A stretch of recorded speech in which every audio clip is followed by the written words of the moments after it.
Social media మీద ఆంక్షలు విధించాలి, మానిటరింగ్ చేయాలి అంటే అది ప్రజాస్వామ్యానికి విరుద్ధంగా కూడా కొన్ని ప్రభుత్వాలు మీరు కూడా పట్టారు. అంటే ఇక్కడ ఒకటండి, ఎప్పుడైతే విప్లవాత్మకమైన మార్పులు జరుగుతాయో వాటితో డీల్ చేయడానికి సమాజంలోని స్ట్రక్చర్ సఫిషియెంట్గా ఉండదు. అది తర్వాత పెరుగుతూ వెళ్తుంది ఏవేవైతే ఉన్నాయి. సుప్రీంకోర్టు కూడా కొన్ని చట్టాలని ఖచ్చితంగా నిషేధించింది. ఎందుకంటే దీన్ని రాజకీయ లబ్ధి కోసం వాడుకుంటున్నారు కొన్ని పార్టీలు, విక్టిమైజ్ చేస్తున్నారు అనే ఉద్దేశంతో. కాబట్టి ఉన్న ఫ్రీడమ్ని సక్రమంగా వాడుకోవాలి అని మనం చెప్పగలం. కానీ ఈ తిట్టడం తప్పని అందరికీ తెలుసు.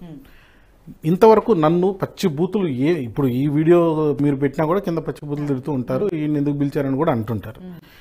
కానీ నేను గత 6 నెలల్లో చాలా చోట్ల పబ్లిక్ డొమైన్లో తిరుగుతున్నప్పుడు ఒక్కరు కూడా నా దగ్గరకు వచ్చి నువ్వు చేసింది తప్పు, పవన్ కళ్యాణ్ నువ్వు అలా అని ఉండకూడదు అని వాళ్ళు ఒక్కరు కూడా లేరు. అంటే వీళ్ళందరూ ఏంటంటే ముసుగు దొంగలు వీళ్ళు. మా ఐడెంటిటీ తెలియదులే, మేము ఏదో ఒకటి అంటాంలే, డైరెక్ట్గా వచ్చి మాట్లాడేంత ధైర్యం లేని వీళ్ళందరూ ఈ పిరికి పందలందరూ కలిపి అక్కడ మాట్లాడుతూ ఉంటారు. ఇప్పుడు వాళ్ళ అభిప్రాయానికి కానివ్వండి, వాళ్ళ ఉద్దేశాలకు కానివ్వండి, నిజంగా మనం ఎంత విలువ ఇవ్వాలి అనేది మనం నిర్ణయించుకోవాల్సినటువంటి విషయం. ఎవరైనా నా దగ్గరికి డైరెక్ట్గా వచ్చి అంటే నేను సమాధానం చెప్పడానికి సిద్ధంగా ఉన్నాను కదా.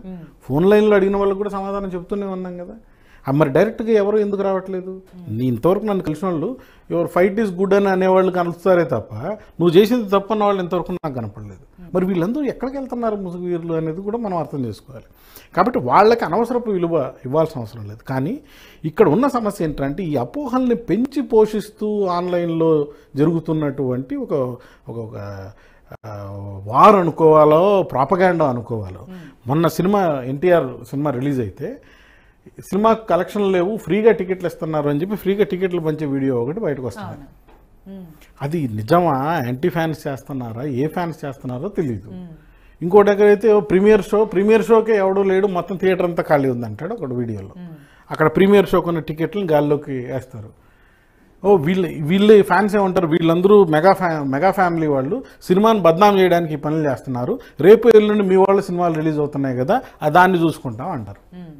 ఇక్కడ ఏమవుతుందంటే ఈ కాంటెక్స్ట్లో హూ ఈజ్ బికమింగ్ క్యాజువాలిటీ అనేది కూడా నాగబాబు గారు ఆలోచించుకోవాలి. ఈ సందర్భం ఆయన రాజకీయానికి అనుకున్నా కూడా ఒక బాలకృష్ణ సినిమా రిలీజ్ అవుతూ ఉంటే, నందమూరి ఫ్యామిలీ సినిమా రిలీజ్ అవుతూ ఉంటే 2 మెగా ఫ్యామిలీ సినిమాలు రిలీజ్ అవుతున్నాయి. అల్టిమేట్గా నష్టపోతే సినిమా ఇండస్ట్రీ కదా నష్టపోతుంది. Each film is made with anything between 50 to 100 crores. ఇక్కడ ఫ్యాన్స్ మాత్రమే చూస్తే సినిమాలు హిట్ అవ్వవు కదా. ఫ్యాన్స్ ఒకరోజు చూస్తారు సినిమా, రెండో రోజు న్యూట్రల్ ఆడియన్స్ రావాలి. న్యూట్రల్ ఆడియన్స్ ఎందుకు వస్తారు? ఇప్పుడు ఇట్లాంటి యుద్ధ వాతావరణం థియేటర్ దగ్గర ఉంది, ఫ్యాన్స్ కొట్టేసుకుంటున్నారనే అపోహ మొత్తం ఆన్లైన్ మీడియాలో ఉంది. సర్లే ఇంకో 2 రోజులు ఆగుదాం, ఇదంతా అయిపోయిన తర్వాత వెళ్దాం అనుకున్నారు అనుకోండి, ఆ పాటికి సినిమా కూడా లేచిపోద్ది. సో ఇది అటు సినిమాలకు, ఇటు ఫ్యాన్స్కి, అటు రాజకీయానికి, ఇటు వ్యక్తిగతానికి అన్నిటికీ బొక్క తప్ప ఇంకేమీ లాభం లేదు. ఈ విషయం నాగబాబు గారు అర్థం చేసుకోవాలంటున్నాను నేను. అంటే వీళ్ళు